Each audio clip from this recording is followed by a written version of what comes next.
छोटे बच्चों की बेहतर निगहदाश्त, तालीम की जानिब राग़िब करने में माहिर असातिज़ा का बेहतरीन ताउन। हेलो किड्स प्री स्कूल खेल के साथ ज़हनी वर्जिश को दी जाती है अहमियत। अपने बच्चों को दिलाएं दाखिला सिर्फ और सिर्फ हेलो किड्स प्री स्कूल। तालीम वो आला तरबियत का अमीन, शानदार माहौल, स्कूल्स की दुनिया का पुराना नाम, जदीद तालीमी अंदाज। दाखिले जारी हैं। हेलो किड्स प्री स्कूल, संतोष नगर, हैदराबाद।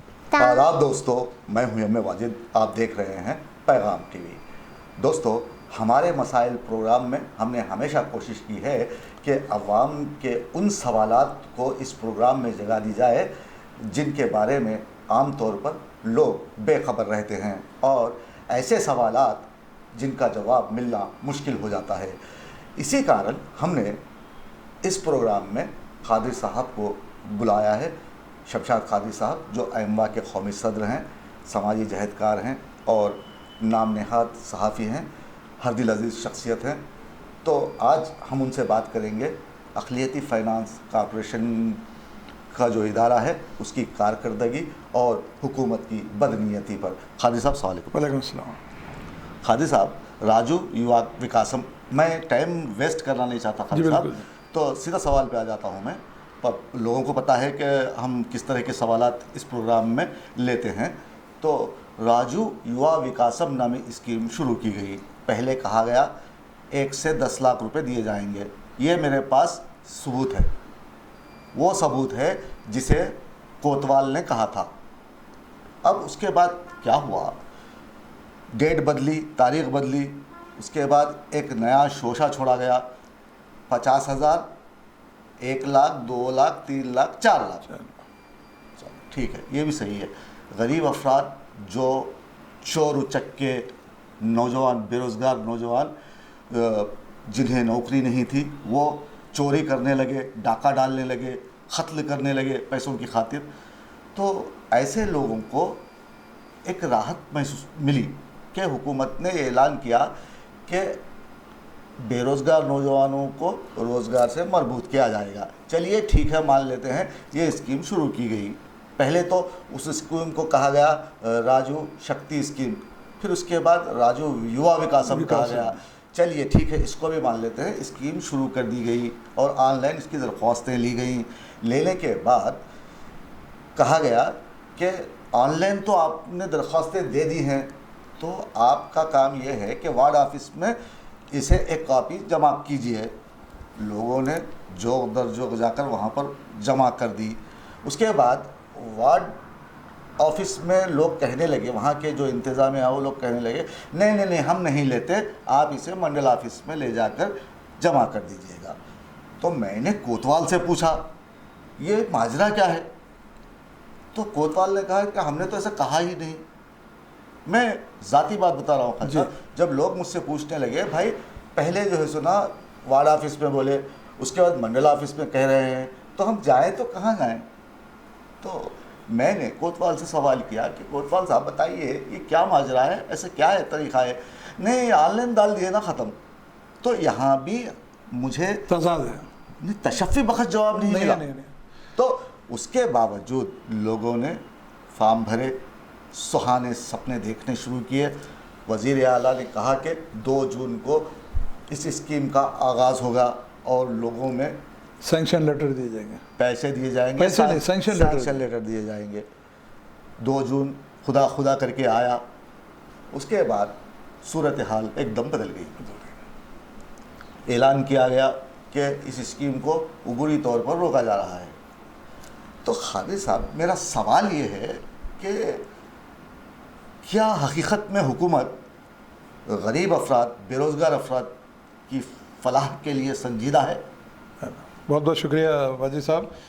मैं हमेशा इस बात का जो है मुतारिफ़ रहा हूँ कि जब भी आपने आवाम को हुकूमत की जानिब से ऐलान करदा स्कीमात पर अमल आवरी नहीं होती है, वो लोग जो परेशान हाल ज़िंदगी गुजारते हैं, आपके स्टूडियो पे आपसे आके जो है सवालात करते हैं, तो हमेशा आपने ये बात सोची है कि आवाम की फलाह व बहबूद किस तरह से की जाए और जो आवाम में जो बेचैनी हुकूमत के ऐलान के बाद जो अमलावरी नहीं होती है, वो जो आवाम में जो बेचैनी फैलती है, आपने हमेशा वो उनके सवालात और उन आवाम में जो बेचैनी फैली हुई है उसको हुकूमत को पहुंचाने का आप जो काम करते हैं काबिल मुबारकबाद है।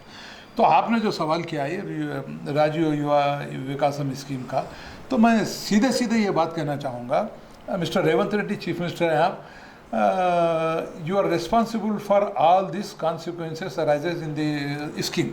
देखिए, अगर आपको 2 जून को सैंक्शन लेटर जब नहीं देना था, जब आपके जो है एप्लीकेशन मुकम्मल नहीं हुए थे, तो फिर मुझे ये बात बड़ी शर्म के साथ कहनी पड़ती है। एक आप चीफ मिनिस्टर होने के नाते, आपके इतना बड़ा महकमा है, आप तेलंगाना हुकूमत चला रहे हैं, आप आवाम की उमंगों को जो है पूरा करने के लिए आपने जो वादे किए थे, आपने जो मैनिफेस्टो में जो बात की थी, 6 ज़मानतें हो या युवा इसका स्कीम का मामला हो, ये सब हो, मुझे ऐसा महसूस होता है आपके सवाल के तनाजुर में वाजी साहब, ये सिर्फ चंद्रशेखर राव जो है काम नहीं करके गया, चंद्रशेखर राव डुबा के चले गया, चंद्रशेखर राव बहुत वादे किया। तो मिस्टर रेवंत रेड्डी, मैं आपसे ये सवाल करना चाहता हूँ कि आपने अपनी हुकूमत संभालने के बाद से आज तक तेलंगाना की हुकूमत को कितने आपने वादे पूरे किए, कितने आपने जो है ज़मानतों को पूरा किया, कितने जो है बेरोज़गार नौजवानों को आपने नौकरी दी, कितने ख़वातीन को उनके ख़दमत पे खड़ा किया। सिर्फ ये तो सिर्फ शोबदेबाजी है, और जिस तरीके से आवाम को बेवकूफ़ बनाना चाहते हैं वैसे बेवकूफ़ बना रहे हैं। मेरा सीधा सवाल, मैं आपसे डायरेक्ट एक बात की क्रिटिसाइज़ करना चाह रहा हूँ कि आपकी हुकूमत, आपकी चीफ मिनिस्ट्री, आपके फाइनेंस मिनिस्टर, आपके जितने महकमे हैं, माइनॉरिटी फाइनेंस कॉरपोरेशन है, तमाम नाअहल लोग हैं, काम करने वाले नहीं हैं, सिर्फ और सिर्फ तेलंगाना की आवाम को बेवकूफ़ बना रहे हैं आप, इससे हट के कुछ काम करने वाले नहीं हैं। मिस्टर रेवंत रेड्डी, आपको अब समझ जाना चाहिए, इस तरीके के हथकंडे अब इस्तेमाल होने वाले नहीं हैं। आवाम में शऊर बेदारी आ चुकी है, आवाम को मालूम है कि उनकी कौन खिदमत करने वाला है, उनका कौन फ़ायदा पहुंचाने वाला है। वाजी साहब, लोग इतनी आस और उम्मीद के साथ 2 नवंबर का इंतज़ार कर रहे थे, इतने बेचैन थे, रातों की नींद हराम थी कि कल भाई 2 नवंबर को शायद कुछ हम अपने खतबों पर खड़े रहेंगे। मगर मिस्टर रेवंत रेड्डी, आपने उनकी उम्मीदों पर पानी फेर दिया है, जो इंतहाई शर्मनाक बात है आपके लिए भी और आपकी हुकूमत के लिए भी। इससे बढ़ के शर्मिंदगी की कोई बात हो नहीं सकती। और मैं आपको ये बात कहना चाहता हूँ मिस्टर रेवंत रेड्डी, अगर आप इस तरीके के हथकंडे इस्तेमाल करते रहेंगे तो आने वाले इलेक्शन में मैं समझता हूँ कि तेलंगाना आपको जो है दूध में से मक्खी निकाल के फेंकने के लिए तैयार है, मेरा जहाँ तक जी। तो खादी साहब, आपके इस जवाब से मैंने एक सवाल अर्ज़ किया है, तो मैं आपसे पूछना चाहूँगा। खादी साहब, आपने कहा अवाम में शऊर आ चुका है। मैं नहीं समझता कि अवाम में शऊर आ चुका है, क्योंकि देखिए, मैंने इतने सारे प्रोग्राम्स किए हैं और लोगों से मुखातिब हुआ हूँ, उन्हें कहा हूँ कि देखिए, जहाँ पर भी आपके साथ नाइंसाफ़ी होती है तो आप एहतजाज का रास्ता इख्तियार कीजिए, लेकिन लोगों में ये शऊर नहीं है, सवाल करने का भी उनमें हिम्मत नहीं है। अब जबकि इतनी बड़ी स्कीम थी ये, लोग खामोश हैं।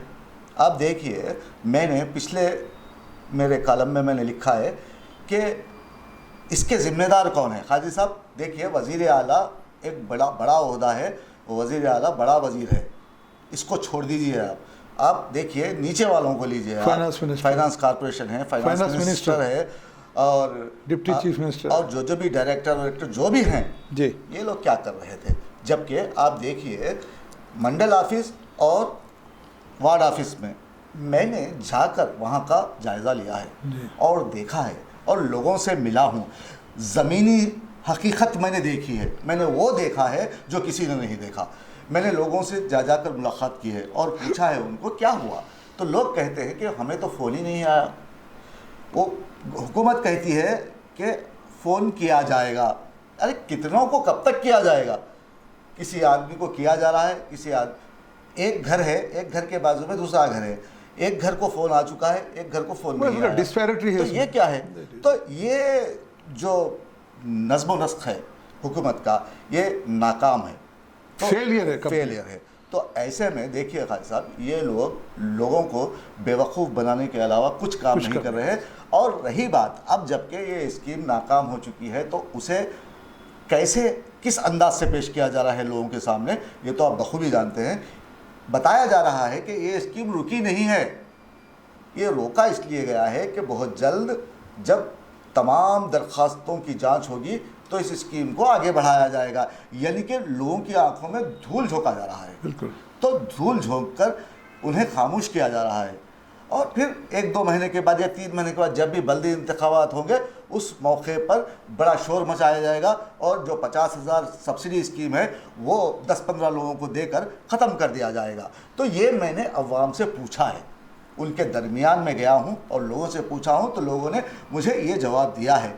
क्या इस पर आपका रद्द अमल है? आप क्या बताना चाहेंगे और हुकूमत को आप क्या कहना चाहेंगे कि अगर ऐसा होता है तो हुकूमत की नेक नामी पर असर हो सकता है या फिर हुकूमत ही डूब सकती है? देखिए, बिल्कुल आपने जो सवाल किया, शऊर बेदारी का मामला ये है। देखिए वाजिद साहब, लोगों में शऊर बेदारी है, लोगों में बेचैनी फैली हुई है, लोग ऑफिस बेचैनी ज़रूर फैली हुई है, चक्कर ऑफिस के चक्कर मार रहे हैं। और एक चीज़ मैं आपसे ये बात कहना चाहूँगा, मंडल नहीं, आप माइनॉरिटी फाइनेंस कॉर्पोरेशन के ऑफिस में जाके देखिए, बाज़ाब्ता नोटिस लगाई गई है कि एक हार्ड कापी जो है माइनॉरिटी फाइनेंस कॉर्पोरेशन में दाखिल करना ज़रूरी है। मैंने यही सवाल किया था। एक मिनट मैं आपको रोकता हूँ यहाँ पर।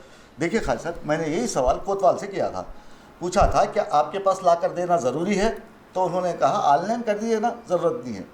मैं ये सबूत हूँ, मेरा फ़ोन नहीं, आप सबूत नहीं है, ये अखबारात में ये बात आई है कि एक हार्ड कापी जो है ऑफिस में ला के सबमिट करना है। मैंने डायरेक्ट सवाल किया है। नहीं, वो लोग जो है पहलू तय करने के लिए उनको मैं ऐसा समझता हूँ वाजिद साहब कि ये सिर्फ जो है एक मोहरों को ला के बिठा दिया गया, किसी में तालमेल नहीं है, किसी में तालमेल नहीं, मोहरों को ला के बिठा दिया गया। तुम बैठो बस, रेवंत रेड्डी की तारीफ करो और उसकी हुकूमत की तारीफ करो, इससे हटके रोज घर जाके बिरयानी खाओ। असल एक्चुअली यहाँ पर सवाल ये है कि 1 लाख 2 लाख 4 लाख के जो भी लोग हैं, अब ये गरीब जो है बेचारे, जो कम पढ़े लिखे लोग हैं या जो मजबूर लोग हैं, अगर हम कुछ गड़बड़ करेंगे तो ये इसका भी फ़ायदा नहीं होने वाला, इस वास्ते लोग परेशान हाल है।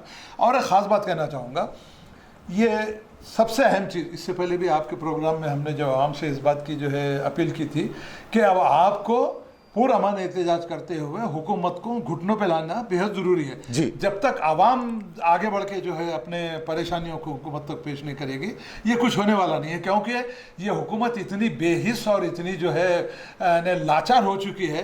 मैं मिस्टर रेवंत रेड्डी आपके ऊपर डायरेक्ट इस बात की क्रिटिसाइज़ करना चाहूँगा कि सिर्फ खाली जो है कैबिनेट मीटिंग कर लेने से या बड़े बड़े ऐलानात कर लेने से आपकी कुछ नेकलामी होने वाली नहीं है। मुझे तो ऐसा महसूस होता है कि जिस तरीके से चंद्रशेखर राव को लिया के एक कोने में बिठा दिया गया है, आपको भी ये बुरा वक्त आने वाला है। क्योंकि जिस तरीके से चंद्रशेखर राव ने अवाम को धोखा देके जो है तेलंगाना हुकूमत को तबाह बर्बाद करके चला गया, आप क्या कर रहे हैं मुझे बताइए। मैं आपसे डायरेक्ट सवाल करना चाहता हूँ, क्या आपने जो है आज तक सुनहरा तेलंगाना, चंद्रशेखर राव जाके जो है सुनहरा तेलंगाना रख के सिर्फ अपने घर में सोना भर लिया? आज किसी गरीब को तेलंगाना बनने के बाद से एक जो है फूटी पड़ी का फ़ायदा नहीं हुआ। ना हमारी ज़मीन हमको मिली, ना हमारा पानी हमको मिला, ना हमारी नौकरियां हमको मिली। फिर भी आप आके जो है बड़ी बड़ी बातें करके हम जो है हमारा फंड, कब तक आप फंड का रोना रोएंगे? 5 साल ख़त्म होने के बाद क्या 5 साल के बाद भी इलेक्शन पे यही लड़ेंगे आप? नहीं, इनका कहना यह है कि ये अवामी हुकूमत है। नहीं, अवामी हुकूमत कहाँ है? अवामी हुकूमत जब होती है जब आवाम जो खुशहाल रहती है, आपकी तारीफ़ करती है, कांग्रेस की तारीफ़ करती है, रेवंत रेड्डी की तारीफ़ करती है, आवाम को जो है नित नए हर तरीके से जो है सहूलत पहुँचाई जाती, नौकरियाँ दिए जाते, बच्चों को तालीम में फ़ायदा देते। ये सिर्फ नहीं, ये सिर्फ ये है कि बेवकूफ़ बनाओ और काम चलो, उससे हटके कोई दूसरा हुकूमत करो, इनका कुछ नहीं है। मैं आज एक बात कहना चाहता हूँ, क्यों भाई, आप जब आपके पास हुकूमत का पैसा नहीं है तो फिर आप ये गाड़ियाँ सेक्रेटरीट में जो है एसी रूमों में बैठ के आप जो हुकूमत चलाना, ये सब बंद की, सब जो है अखराजात कम कीजिए आप। नहीं खादी साहब, आप हट रहे हैं यहाँ से। मैं बताना ये चाहता हूँ, माफ़ी का खास बोलिए। देखिए, पैसे की कमी का कोई रोना नहीं है। आप सीधे वज़ीर आला को देखिए, वो पैसे का रोना रो नहीं रहे हैं, बल्कि वो कह रहे हैं कि दरख्वास्तों की जांच मुकम्मल नहीं हुई। अगर ये दरख्वास्तों की जांच मुकम्मल नहीं हुई है तो इसका जिम्मेदार कौन है? अब एक डायरेक्ट में आप वही सवाल, इससे पहले आपको सवाल किए थे, आपने सबसे पहले mister Revanth Reddy, you have to answer it. आपको आवाम के सामने जवाब देना है, आपको उन गरीब आवाम के सामने जवाब देना है जिन्होंने लाखों की तादाद में एप्लीकेशन इस उम्मीद के साथ दी कि शायद हम अपने कदमों पे खड़े रह के कर सकते हैं। तो मिस्टर रेवंत रेड्डी, जब आप इस काबिल नहीं थे, आज जब आपकी हुकूमत इस अहल नहीं थी कि दरख्वास्तों की एक्सयूवी करके 2 नवंबर तक जो है ऐलान जब आप करना नहीं चाहते 2 जून तक, तो फिर आपने किस बुनियाद पे जो है ऐलान कर दिया कि 2 नवंबर को जो है हम जितने भी एप्लीकेशन है सैंक्शन हुए वो लेटर जो है आम के सामने पेश करेंगे। यहाँ खुली तौर पर आपकी हुकूमत की, आपकी चीफ मिनिस्टर की नाअहली साबित होती है। मैं ये ख़ास तौर से कहना चाहूँगा कि इस तरीके के हथकंडे इस्तेमाल करना बंद कीजिए। जब आप एप्लीकेशन आपकी मुकम्मल नहीं हो रही थी 2 जून तक, तो फिर किस बुनियाद पे आपने जो है आवाम से वादा किया था? इतने बड़े बड़े बलंबान दावे किए गए कि 2 जून को जो है हम जो है लेटर देंगे। कभी फाइनेंस मिनिस्टर ने ऐलान कर दिया, कभी डिप्टी चीफ मिनिस्टर ने ऐलान कर दिया, कभी मिस्टर रेवंत रेड्डी आपने ऐलान कर दिया कि 2 जून को सब ऐलानात अलग अलग, सबके ऐलान एक दूसरे से मेल मिलाप नहीं।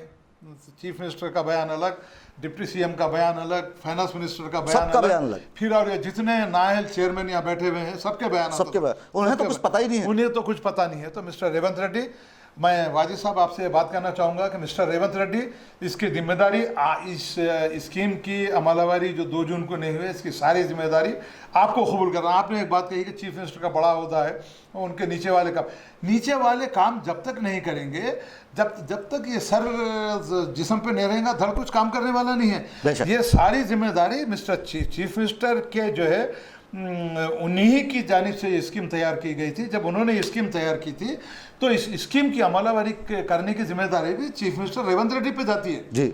आप जो है 6000 करोड़ मंजूर तो कर दिए, मंजूर करके क्या आपने खजाने में रख लिया या आपके अपने चैम्बर में वो बजट को रख लिया है? हम रेवंत रेड्डी ये बात आपसे कहना चाहते हैं कि राजीव युवा स्कीम को किस तरीके से अब अमलवारी करेंगे, उसको किस लिए रोका गया है, इस तमाम की जिम्मेदारी और स्कीम को नाकाम बनाने में किन अहदेदारों का हाथ है, या फिर हो सकता है कि आपकी ही जो है नाअहली की वजह से स्कीम को जो इम्प्लीमेंटेशन नहीं हो रहा है, इसका जवाब देना, आवाम के सामने जवाब देना मिस्टर रेवंत रेड्डी आपकी जिम्मेदारी है। ठीक है खालिद साहब, देखिए हुकूमत की बददयानती साफ तौर पर दिखाई नजर आ रही है। कैसे मैं वही सवाल आपसे पूछ रहा हूँ खालिद साहब। देखिए, बहुत शोर सुनते थे पहलू में दिल का जो चीरा तो एक खतरा खून ना निकला। इस तरह आप देखिए, जब 2 तारीख करीब आ रही थी 2 जून, तो उससे कबल एक हंगामा किया गया, बताया गया कि जो डिलीवरी बॉयज़ हैं उन्हें गाड़ी दी जाएगी। ठीक है, हुआ कुछ नहीं, गाड़ी दी जाएगी। उसके बाद कहा गया सिर्फ 50,000 सब्सिडी लोन दिए जाएंगे, बाकी के दूसरे फेज में दिए जाएंगे। पहला मरहला वहाँ पर हुआ क्या, जो 4 लाख के लिए 3 लाख के लिए जो लोग अप्लाई किए थे उनके डग गिर गए, उनके हवास बाख्ता हो गए। तो ऐसे में कई नौजवान मेरे पास आए और उन्होंने सवाल किया, सर मैंने फ़लाँ चीज़ के लिए ये लोन की दरख्वास्त दी थी, अब ये लोग कहते हैं कि 2 जून को नहीं दिया जाएगा, नेक्स्ट फेज में दिया जाएगा। ये कब मिलेगा नेक्स्ट फेज? ये दरख्वास्त हमारी चलेगी कि नहीं चलेगी जब तक? तो मैं लाजवाब हो गया। मैं क्या जवाब दूं उसे, क्योंकि जब मैंने आगे वालों से, डायरेक्टर से पूछने की कोशिश की तो फ़ोन नहीं उठाते। तो ऐसे में खालिद साहब, मैं आपसे पूछना चाहूँगा कि उन तलबा नौजवानों को जो राह रास्त पे आते हुए अपनी ज़िंदगी को एक अलग धारे में शामिल करना चाहते हैं और एक प्लेटफॉर्म बनाते हुए अपनी ज़िंदगी को पुरसुकून बनाने के फिराक में हैं, ऐसे तलबा के लिए ये स्कीम बहुत ही अहम थी। लेकिन इस स्कीम की नाकामी के वजह से लोगों की जहनों पर जो है जो असर पड़ा है, वो उसे हटाना हमारी और आपकी जिम्मेदारी है। तो हुकूमत को हमें क्या कहना चाहिए, आप बताइए। आप किस तरह बताएंगे उन डायरेक्टर्स को जो लाइल्म है, उन्हें लाकर बिठा दिया गया? आप कहते हैं कि तारीफ़ करो, ये डायरेक्टर्स तारीफ़ करते हैं। ये डायरेक्टर्स ही तारीफ़ नहीं करते खालिद साहब, हर आदमी जो कारकुन है कांग्रेस का वो वज़ीर आला की तारीफ़ में लगा हुआ है। आप देखो, हमारा MLC भी है जिसे नया बनाया गया है, वो तो अपने पेपर काले कर रहा है, किस पे? तारीफ़ करते हुए रेवंत रेड्डी की। तो पेपर अब कांग्रेस की हुकूमत से चल रहा है, वो इतने एडवर्टाइजमेंट आ रहे हैं कि वो पेपर चल ही रहा है हुकूमत की तरफ से, तो ऐसा MLC भी अपना बयान मुतज़लज़ल देता है, उसके क़दम भी मुतज़लज़ल है, तो आप मुसलमानों का जो हाल है, उन्हें जो ख़र्ज़-ए-जात दिए जाने वाले थे, जब वो नहीं मिल रहे हैं, तो आप उस MLC को क्या कहेंगे जिसे मुसलमानों की फलाह और बहबूद के लिए तोहफे में दी गई है सीट? वो आप उस बारे में बताइए। बिल्कुल सही। देखिए वाजिद साहब, जिस तरीके से बेरोज़गार नौजवानों की आपने बात की, कोई लैब टेक्नीशियन है, कोई जो है फार्मासिस्ट है, कोई ये जितने भी जो ट्रेड वाले थे, इस आज उम्मीद पे आए थे कि भाई चलो रेवंत रेड्डी ने बहुत बड़ा कारनामा अंजाम दिया, 6000 करोड़ दे दिए उसके ऊपर। मगर मैं वाजिद साहब आपसे ये बात कहना चाहूँगा कि ये सब सियासी हथकंडे हैं, और जितने भी कांग्रेस के लीडर हैं या जितने भी चेयरमैन ये सब बने हुए हैं, अपनी अपनी बखा की खातिर ये लोग काम कर रहे हैं। खुली बात सामने, जी बिल्कुल बिल्कुल, बात सामने कर ली। और जितने भी मुस्लिम लीडर हैं या जितने भी कांग्रेस के लीडर हैं, मैं उनसे एक ख़ास बात ये बात कहना चाहूँगा कि लीडरशिप की अहमियत नहीं है वाजिद साहब, लीडरशिप की अहमियत नहीं है, आवाम की खिदमत की अहमियत है। आपको पोस्ट मिली है या ना मिली है, मगर यहाँ पर जो चंद हाशिया बरदार लोग जो है ना, कहीं अगर मैं रेवंत रेड्डी के खिलाफ कोई बात करूँगा तो हो सकता है कि मेरी आने वाली कोई सीट मेरी चली जाएगी। तो मैं तमाम लीडरों से ये बात कहना चाहूँगा कि अब आवाम की खिदमत के तहत आप आके बात कीजिए, आवाम की खिदमत के जज्बे के तहत आइए। पोस्ट तो आज रहेगा 4 साल 2-4 साल का रहेगा। अब रहा MLC साहब, मिस्टर आमिर अली खान साहब जो है MLC बने हुए आए, पर शुरू में तो बड़ी बड़ी बातें उन्होंने की, मुसलमानों की फलाह व बहबूद के लिए बात की, सब की। अब ये जो राजीव युवा स्कीम जो रुकी हुई है, उस पर एक लफ्ज़ नहीं बोला फिर जाता। उसके ऊपर मिस्टर आमिर अली खान, मैं आपसे सवाल करना चाहूँगा कि एक समाजी जहदकार होने के नाते जमहूरियत में सवाल करने का हक सबको है, और मैं आवाम से भी इस बात का जो है मुतालबा करना चाहूँगा ख़ास तौर से कि आप लोग सवाल करने की आदत डालिए, चाहे चीफ मिनिस्टर हो, चाहे प्राइम मिनिस्टर हो, चाहे फिर कोई बड़े से बड़ा ऑफिसर हो। जब तक आप सवाल नहीं करेंगे, जब तक आपको जो है कुछ हासिल होने वाला नहीं है। मैं मिस्टर आमिर अली खान से ये बात कहना चाहूँगा कि जब आपको MLC का पोस्ट दिया गया था, एक ग्रा सदर ओहदे पे आपको बिठाया गया था, तो आपकी ज़बान क्यों चुप है? ये स्कीम का जो है, स्कीम के बारे में आपने क्यों बात नहीं की? क्यों चीफ मिनिस्टर से आपने बात नहीं की? क्यों ये रुकने की इसकी वजह क्या है? सिर्फ अखबारों में बयान देने से या चीफ मिनिस्टर की तारीफ़ करने से मुसलमानों का या पिछड़े तबक़ात का कोई फ़ायदा होने वाला नहीं है। MLC बनाया गया इसलिए था कि आवाम की और मुसलमानों की फलाह बहबूद की जाए। वो भी MLC इस वास्ते दिया गया कि मुसलमानों में बेचैनी थी, मिनिस्टर भी नहीं दिया गया, MLC भी नहीं रहा, तो मुश्किल होगा। आपको MLC का पोस्ट मिल गया, आप 24 घंटे दौड़े, कभी वरंगल, कभी खम्मम, कभी मेदक, सब खाली फिर रहे हैं, मगर आज तक आपके MLC बनने से आज तक आपने चीफ मिनिस्टर को क्या मुसलमानों की फलाह बहबूद के लिए स्कीम शुरू हुई थी, उसमें क्या आपने फ़ायदा पहुंचाया? आपको इसका जवाब देना है मिस्टर आमिर अली खान, क्योंकि एक समाजी जहदकार होने के नाते हम जो है बेबाकाना अंदाज में बात करते हैं, तनखीद बराए तनखीद नहीं, तनखीद बराए तामीर करते हैं, हमारी तजावीज़ आपको पेश करते हैं। आपको MLC का पोस्ट दिया गया है, तो यहाँ ईमानदारी से, बेबाकी से इस बात का आपको सबूत देना है कि जो पोस्ट आपको दिया गया है उसके साथ आपने जो है हकीकी तौर पर उसका जो है फ़ायदा उठाया या नहीं उठाया। जो मुसलमान तड़प रहे हैं, जो नौजवान बच्चे नौकरियों के लिए तड़प रहे हैं, सिर्फ आपके अखबारात में ऐड हासिल कर लेने से कुछ होने वाला नहीं है। मिस्टर आमिर अली खान, रेवंत रेड्डी की नाले में यह बात लाते हुए राजीव युवा विकासम स्कीम को जो रोक दिया गया है, इसके बारे में अगर आप हमारी आवाज़ आप तक पहुंच रही है तो इसके बारे में आपके अखबार चाहूँगा कि आपको शर्म आनी चाहिए थी। 52 आपके मुतालबात में से सिर्फ एक DA का जो है दिया गया है। आपकी शर्म कहाँ मर गई, आपकी हया कहाँ मर गई? और तमाम मेरी जहाँ तक आवाज़ पहुँच रही है लीडरों से बात पूछना चाहूँगा कि 52 मुतालबात में से कितनी शर्म की बात है कि एक मुतालबा आपका जो DA दिया गया वो भी भीख के अंदाज में दिया गया, और फिर हेल्थ का मामला जब आया तो उसका जो है अब एक वो बनाया जा रहा है, बना के उसके चेयरमैन जो है कोई कलेक्टर रहेंगे, फिर उसके बाद जो है 500 रुपीज़ एम्प्लॉय से भी लेंगे, उतना ही अमाउंट जो है गवर्नमेंट देंगी, फिर उसके बाद जो है फिर क्या होने वाला है। तो अब ये सारी चीज़ें उन लीडरों से मैं कहना चाहूँगा कि अगर आप में अब भी शर्म बाकी है, जितने भी यूनियन के लीडर हैं, अब भी जो आपने स्ट्राइक की नोटिस दी है उस पर अमलावरी करते हुए तमाम 52 मुतालबात को हल कराने के लिए और हुकूमत को घुटने पर लाने के लिए ये सारी जिम्मेदारी यूनियन लीडरों की है। उसके साथ साथ चीफ मिनिस्टर रेवंत रेड्डी की भी है कि आप ये मत समझिए जो हुकूमत में मुलाजिम सरकार हैं, जो रिटायर्ड एम्प्लॉयज़ हैं, ये आपकी हुकूमत की रीढ़ की हड्डी है। अगर आप इनको नाराज़ करेंगे तो आने वाला वक्त आपके लिए बहुत बुरा होने वाला है। जी बहुत बहुत शुक्रिया खालिद साहब। दोस्तों, खालिद साहब का कहना है कि जो सरकारी मुलाजिमीन हैं और वजीफ़े याब हैं, उनकी मुश्किलें बढ़ती ही जा रही हैं, कम होने के बजाय ये शैतान की आंत की तरह बढ़ रही है। तो ऐसे में हुकूमत को चाहिए कि उनकी मुश्किलात को दूर करने के लिए उन्हें जो बरात दिए जाते हैं वो फौरी असर के साथ उनके हवाले की जाए। और दूसरी तरफ कादी साहब ने बताया है कि गवर्नमेंट दवाखानों में यूँ तो जैसे कि उस्मानिया दवाखाना है, गांधी हॉस्पिटल है, यहाँ पर जर्नलिस्टों को और वर्कर्स को जो वजीफ़ेदार हैं, एम्प्लॉइज़ को मुफ्त में इलाज किया जाता है। लेकिन देखने में ये आया है कि यहाँ पर भी चालबाजियाँ हैं और इन्हें लूटने की तैयारियाँ जारी हैं। पहले जब वज़ीर आला KCR थे तब के हालात कुछ और थे, जब अगर कोई जर्नलिस्ट या कोई एम्प्लॉई अपनी तबीयत ख़राब हो जाए तो वो किसी भी दवाखाने में जाकर एडमिट हो जा सकता था। लेकिन अब एक शर्त लगाई गई है कि पहले खैरताबाद जाएं, वहाँ जाकर प्रिस्क्रिप्शन लें, फिर वो जो इंतखाब करेंगे रेफर लेटर लें और उसके बाद जो इंतखाब करेंगे उसी हॉस्पिटल में उन्हें इलाज दस्तयाब होगा। ये गैर ज़रूरी के और बेकार की चीज़ें आप कहानियाँ जोड़ जोड़ कर आप तहदीदात आयद कर रहे हैं मरीज़ों पे। अगर आदमी मर जाएगा, एकाएक उसकी तबीयत ख़राब हो जाए तो आदमी मर जाएगा, तो उसकी सहूलत के लिए किसी भी दवाखाने में उसे इलाज के लिए दरवाजे खुले रखने चाहिए।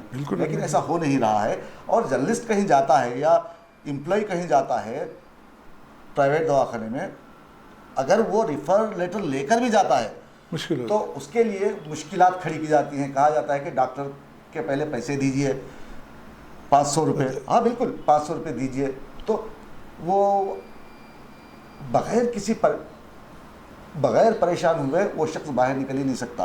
तो ऐसे में आप क्या कहना चाहेंगे? देखिए वाजिद साहब, जैसा कि आप जो एम्प्लॉइज़ के सेहत के बारे में, उनके इलाज माले के बारे में जो ट्रस्ट कायम करने की जो बात की गई, मुझे एक अजीब बात समझ में नहीं आ रही वाजिद साहब।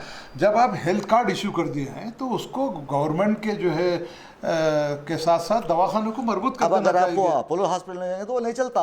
तो इसका मतलब ये है कि जब आप हेल्थ कार्ड इशू कर रहे हैं तो तमाम दवाखानों से हुकूमत का जो है ख़जाने से जो भी पैसा जाता है उससे इसको जो है टाई अप करते हुए जब भी जो है हेल्थ कार्ड, अब ये ट्रस्ट बनाना, 500 रुपये हमसे लेना, 500 रुपये गवर्नमेंट देना, वो कहाँ तक अब तक जो आप जो वादे किए आज तक पूरे नहीं हुए, आज तक आप पूरे नहीं करें।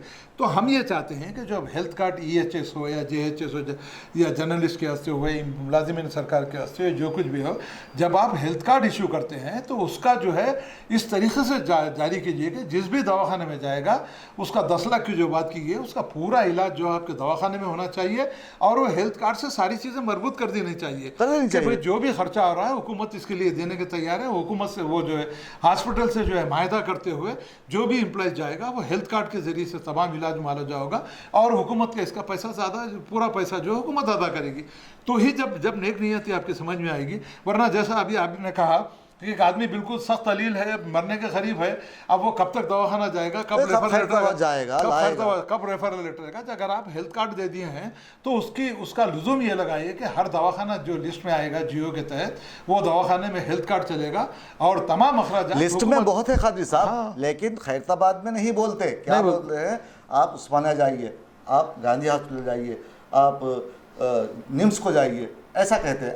अगर कोई जिद करे, मेरा एक दोस्त है जर्नलिस्ट, उसने मुझे बताया है ये सबूत है इसका भी। हाँ, मैं खाली खोली बातें नहीं करता खादी साहब, मैं खोज कर बात करता हूँ। सही है। तो मेरे दोस्त जर्नलिस्ट ने बताया कि वो एक दवाखाना जो अमीरपेट में है वहाँ गया था, तो उससे पहले 750 रुपये फ़ीस ली गई डॉक्टर को दिखाने के लिए।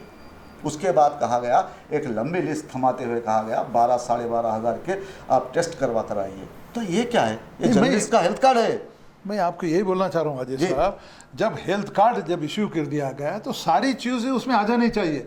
जिस भी दवाखाने में हेल्थ कार्ड जा रहा है, ये हुकूमत की जिम्मेदारी बनती है कि वो हेल्थ कार्ड जो है मुलाजिमिन सरकार को दिया गया है, कौन से दवाखाना जाना है, क्या जाना है, जियो इशू करते हुए और उसके सारे अखराजात का जो है जिम्मेदारी हुकूमत के लेते हुए वो कार्ड से मरबूत करना चाहिए। बिल्कुल। अब एक आदमी जो है बिल्कुल सीरियस है, मरने वाला है, उन्हें रेफरल करके दवाखाने मर जाएगा। तो अगर ये कार्ड जो इश्यू कर दिया जाएगा उसमें जो है सारी सहूलियात बहम फरमाते हुए दवाखाने से उसको टाई अप करते हुए हुकूमत से टाई अप करेंगे तो हमको रेफरल की ज़रूरत नहीं पड़ेगी, और वो जो हेल्थ कार्ड है जाके हम दवाखाने में शरीक होंगे तो ही जब सहूलत होने वाली है। बेशक।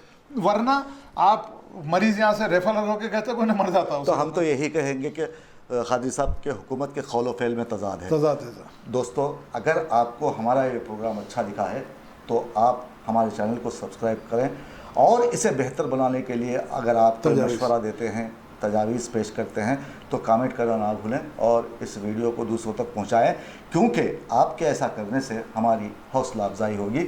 और हम चाहते हैं कि हमारा जो ताल्लुक़ है खादी साहब से, वो ताल्लुक़ हमेशा बरकरार रहे, और हम चाहते हैं कि एक साथ मिलजुल कर अवाम के लिए लड़ते रहें, और यही लड़ाई हमारी 20 साल, तकरीबन 20 साल से जारी है। तो हम आपके लिए हमेशा तैयार हैं, कादी साहब हमेशा आपके लिए तैयार हैं। अगर आपको किसी भी शोबे में किसी भी तरह की कोई परेशानी होती है तो आप रास्त तौर पर कादी साहब से रब्त पैदा कर सकते हैं। दोस्तों, आप देख रहे थे पैगाम टीवी। हमें दीजिए इजाज़त। आदाब, शब बख़ैर। ताज़ा तरीन वीडियोज़ के लिए आप हमारे चैनल को सब्सक्राइब करें और देखते रहें पैगाम टीवी। पैगाम टीवी, आवाज़ आपकी।